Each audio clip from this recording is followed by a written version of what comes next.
প্রিয় বন্ধুরা, ঈদের দিনে বিকেলবেলা বন্ধুদেরকে নিয়ে ট্রলারে চড়ে নদী ভ্রমণ করতে বের হয়েছি। আজকে আমি এই নদী সম্পর্কে আপনাদেরকে কিছু কথা জানানোর চেষ্টা করব।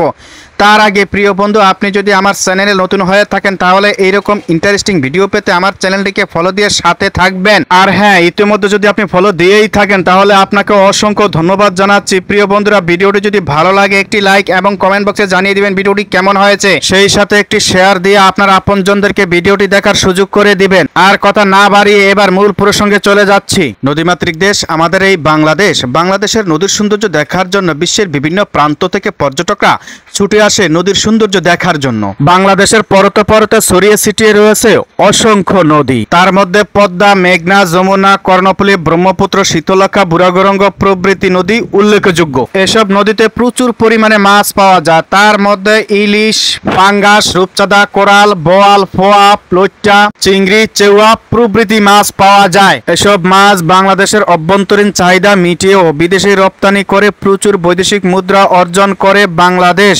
এছাড়াও বাংলাদেশের কয়েকটি সমুদ্র সৈকত রয়েছে। তার মধ্যে উল্লেখযোগ্য হচ্ছে কুয়াকাটা এবং কক্সবাজার সমুদ্র সৈকত। বাংলাদেশের জনপ্রিয় সমুদ্র সৈকত হচ্ছে কক্সবাজার সমুদ্র সৈকত, যাহা প্রায় 120 কিলোমিটার দৈর্ঘ্য। এত বড় সমুদ্র সৈকত বিশ্বের কোথাও খুঁজে পাওয়া বিরল। প্রতি বছর লক্ষ লক্ষ বিদেশি পর্যটক ছুটে আসে কক্সবাজার সমুদ্র সৈকত দেখার জন্য এবং এদেশের নদীর সৌন্দর্য দেখার জন্য।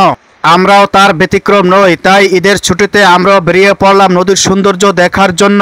আমাদের দেশের যে ভাইয়েরা বেশি টাকা খরচ করে বিদেশ ভ্রমণ করতে যান বা বিদেশের সৌন্দর্য দেখতে যান, ওই ভাইদের কাছে আমার ছোট্ট একটি রিকোয়েস্ট, আরে ভাই, আমাদের দেশে যে সৌন্দর্য অলিতে গলিতে ছড়িয়ে ছিটিয়ে রয়েছে, সেই সৌন্দর্য যদি আমরা ভালোভাবে দেখি এবং মূল্যায়ন করি তাহলে আরো ভালো লাগবে এবং আরো বেশি উপভোগ করতে পারবেন বলে আমি মনে করি। প্রিয় বন্ধুরা, আপনারা কি মনে করেন তা আমাকে এই ভিডিওর কমেন্ট বক্সে জানিয়ে দিবেন। আমি আপনার মতামতকে সর্বোচ্চ গুরুত্ব দিয়ে রিপ্লাই করব ইনশাআল্লাহ।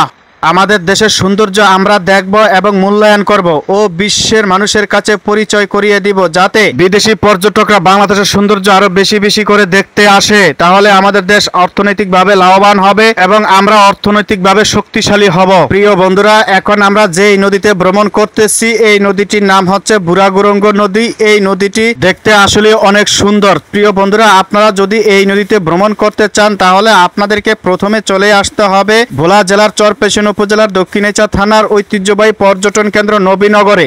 সেখান থেকে ট্রলারে চড়ে আপনারা এই নদীটিতে ভ্রমণ করতে পারবেন এবং নদীর দক্ষিণ পাশে যে ম্যানগ্রোভ ফরেস্ট রয়েছে সেই ম্যানগ্রোভ ফরেস্ট আপনারা দেখতে পারবেন।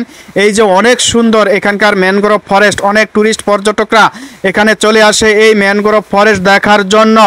আসলে না আসলে বোঝা যায় না ম্যানগ্রোভ ফরেস্ট এত সুন্দর। বন্ধুরা, আজকে এই পর্যন্ত, সবাই ভালো থাকেন।